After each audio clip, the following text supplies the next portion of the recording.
a video for an experiment for sourdough that I'm kind of faffing with. My sister has bought me a proper proving basket for my birthday. I was a little bit too tight to buy one myself, they were too expensive. And I always made my own. You may have seen other videos, you probably haven't watched them, other videos, they don't get many views. I'm not really bothered. And I've got a new bread recipe that's from a friend. It's a little bit wet, I think. But anyway, so I wasn't really in my bread making journey. I wasn't really convinced about shaping the dough before you put it into the proving basket. I just kind of thought, it seems a bit pointless.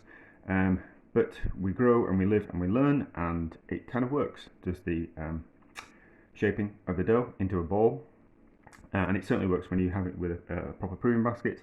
So I just kind of thought, actually, do you need a proper proving basket, or could I still have used my old proving basket method? So it's kind of an experiment on do you have to have a proper proving basket, or can you make your own? Because it's kind of quite expensive. I mean, that was about £17. I thought that's too much money for what it is. And also I wanted to try out the new bread recipe. There's a lot more water in this than I normally put in my dough, so we'll kind of see how it kind of works. I'm not sure, it might be a bit of a mess, but it's all over my hands already. But anyway, so we'll shape it, we'll put it in the proving baskets. I've done the bread recipe into half. We'll see how we go. It's going to need some flour on it. There's no way I'm going to be able to shape this dough without some flour. So it kind of changes how the more flour that I put on the board now is kind of defeating the object of why the dough is so wet in the first place. So we'll see. So I mean, because you have to compensate by putting more flour on the board, you kind of think, well, we might as well just put more flour in the dough in the first place. But we'll see, because you can just see how sticky it is. It's just too sticky. So I'm not sure how you're supposed to form a dough when it's this sticky. But we'll see how we go. I'm making a right mess of my hands. If you ever need to get rid of dough off your hands, you just put your hands in some flour and then rub your hands together, and then it gets rid of the excess dough. This is really sticky dough. I don't know if it's supposed to have some whole grain flour in it, like some wholemeal or something like that, but it's certainly a lot stickier than I'm used to. So we'll do this. The basic idea is that what happens is you create tension in the top of the dough that you're forming, like that, and that's what when we slice it just before we bake it, it will create the structure inside that will mean that it gets a nice split. So what we're doing with this process is we are tightening the dough on the outside. So it's kind of the right kind of movement I'm using. I don't think this is going to be successful, but as I said, it's journey. So that into there, and then into proving basket, comme ça, like that. So the smooth side down, because we're going to turn it out that way and bake it. So the smooth side is on the bottom, so when it bakes, the smooth side is actually going to be on the top. So that's the new proving basket, and then we'll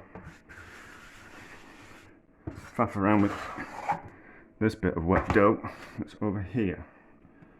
So I'm not entirely convinced about this recipe, but I'll do it again with my recipe.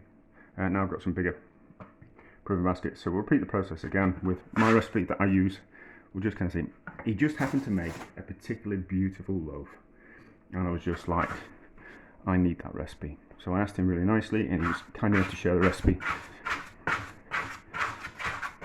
and the method, which it was interesting to find out the method as well, and what he got the recipe from someone else, and what kind of they used to get their recipe kind of right. So as you see, as I'm doing this movement, it's pulling the dough from the top round the sides, so it's stretching it, and that's what's going to give us that nice split when we carve into the dough and then we bake it. That's what gives us that nice split. So we'll see how we go, but it's still a bit sticky. and all this extra flour that I'm putting on, kind of, oh, that's not so bad, kind of, I think to myself, I want to just put more flour in the dough recipes to make it less sticky in the first part. So we'll see how that works. And then we're going to put it in the fridge for probably overnight now, actually. So it's going to be in the fridge for 12 hours because I'm not going to cook it before I go out tonight. I'm just going to put it in the fridge and we'll just kind of, it can just ferment in the fridge. So we'll see how it goes. If it works, if it doesn't work, just an experiment and a bit of a record of that experiment. So we'll kind of go through your hands end up getting covered in dough if you're making bread and those type of things. It's difficult to kind of get off just underneath water. So what you can do is you need to dry that dough out. So dip your hands in a bit of flour, rub your hands together, and then that flour that you put on your hands will mix with the dough, firm it up, and you'll just simply be able to rub your hands clean, because getting that dough off in water is just really kind of quite difficult. So just the flour. And this also, flour's a mild abrasive. Worked in a restaurant where they used to use it, flour and water mixture. They used to have copper pans, and it was a flour and water mixture that they used to keep the pans nice and shiny. Just to look nice, and also because shiny metal conducts heat and electricity a lot better than dull.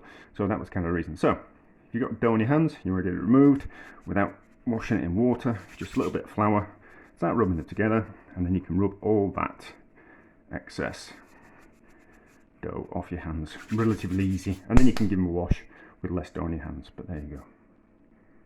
Right, so I'm a bit apprehensive about this.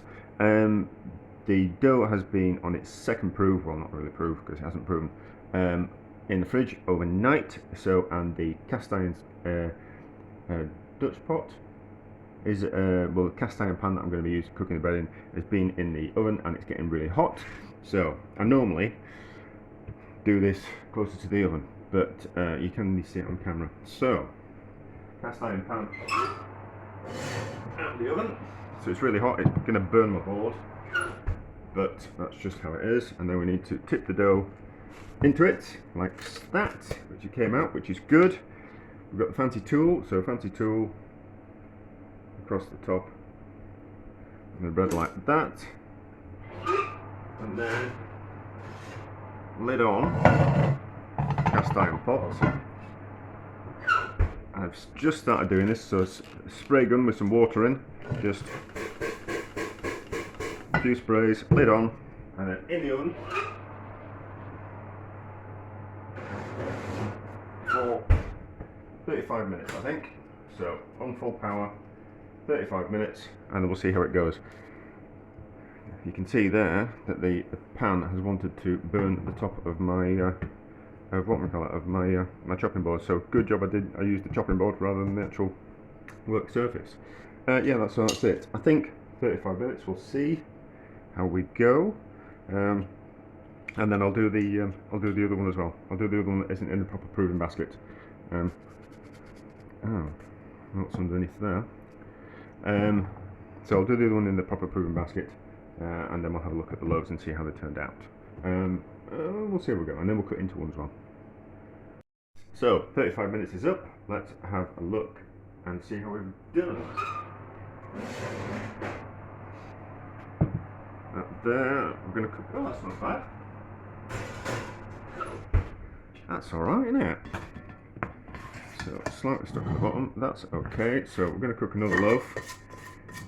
So we need to keep the pan needs to go back in the oven quickly. That's okay. That's okay. That's okay. We'll have a slice into that and see how we go. But it's got a nice split on it. I still think the dough was a little bit too wet. I think that it's probably a better recipe if a percentage of the flour is actually a wholemeal or a whole grain. But we'll have a cut into it. I'll cook the other one, and then we'll cut into them both, and we'll see how they are. So they are both done. This is the one from the proper proving basket. This is the one from the homemade proving basket. Aesthetically, that one's nicer. but they've got the nice split, so we'll cut into them and we'll kind of see. They've got nice hollow sound. They're a bit smaller loaves than I normally make. Obviously, I'll need to adjust the recipe so it's a bigger batch. I think probably like it was 400 grams of flour, plus the starter and all that kind of stuff. It probably needs another 800 grams. Did I say 4 or 8? It was 800 grams. It probably needs another 400 grams worth of flour just to make the loaves a little bit bigger. They're a little bit small, but we're talking about ratio. So we'll cut into it. So this is the proper proving basket one. I thought it was going to be wet, too wet, and it wouldn't turn out well, but it looks like it turned out well. Nice and crunchy, and there we go. It's alright, isn't it? Bit of a large air pocket there, though. That's alright. Alright. And then this one, just proving that you don't have to buy a proving basket. I think they're just a bit too expensive.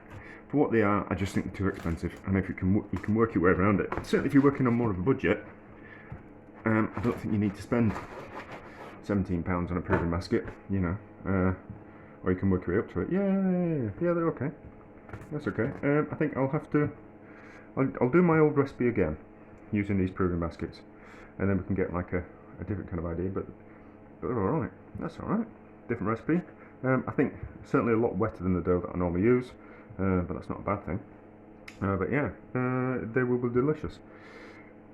Yeah, so there we go. You don't have to buy a proper proving basket. If you want that nice split that we get in a proper sourdough loaf, all you have to do is just shape the dough. So that is something that I would recommend that you do when making sourdough. And you can make your own proving basket, you don't have to buy one. But yeah, success. I will revisit my old recipe for sourdough, and then I'll kind of see how it is. My recipe tends to be a lot more air pockets, whereas these tend to look like more proper loaves. But anyway, there we go. Yeah, I think that, and I know why that's kind of happened there, but I can't kind of quite describe it. It was probably an air pocket that was left in the dough, and then when I was shaping it, it just kind of expanded that kind of hole. I think that's the reason, but I can't kind of quite explain it. But there we go. Yeah, a success, as always. Well, no, there's always some disastrous failures, but there you go. It works.